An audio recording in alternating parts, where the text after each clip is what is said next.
കഴിഞ്ഞ വീഡിയോയിൽ നമ്മൾ ആനിമെ ഫാൻസ് അനുഭവിക്കുന്ന ഏറ്റവും വലിയ വിഷമത്തിനെ കുറിച്ച് ചർച്ച ചെയ്തു. പക്ഷെ നമ്മൾ ഡിസ്കസ് ചെയ്യാൻ വിട്ടുപോയ അതിലും വലിയൊരു കാര്യമുണ്ട്. കാർട്ടൂണല്ലേ കാണുന്നതെന്ന് ചോദിക്കുമ്പോൾ ആ വിഷമം വരെ നമ്മൾ സഹിച്ചെന്നില്ല. പക്ഷെ നമ്മൾ സത്യം ആരാങ്കിലും ചോദിക്കണേ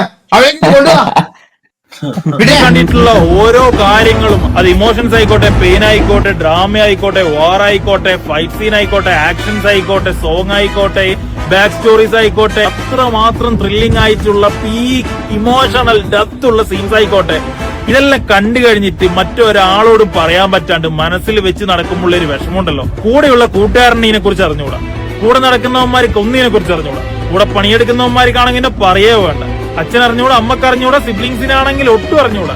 ഇതെന്ത് തേങ്ങ ഇവൻ പറയുന്നതെന്നുള്ള മട്ടിൽ ഇവര് നോക്കിയത്. അച്ഛനോടെല്ലാം പോയിട്ട് അച്ഛ സോറോന്റെ നെറ്റിംഗ് ഹാപ്പന്റെ കണ്ടിന്യൂ എന്ന് ചോദിക്കാൻ പറ്റുമോ? നമ്മളൊരു ഫുട്ബോൾ മാച്ച് കണ്ടാലോ, ക്രിക്കറ്റ് മാച്ച് കണ്ടാലോ, അല്ലെ എന്ത് എക്സൈറ്റ്മെന്റ് ആയിട്ടുള്ള കാര്യം കണ്ടാലോ നമ്മൾ 4 ആളോട് അത് ഷെയർ ചെയ്യും.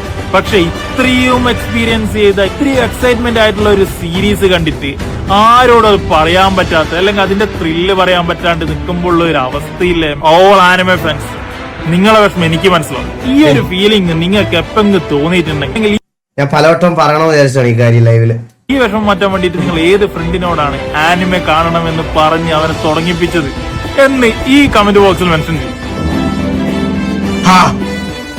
അതാരായിരുന്നു?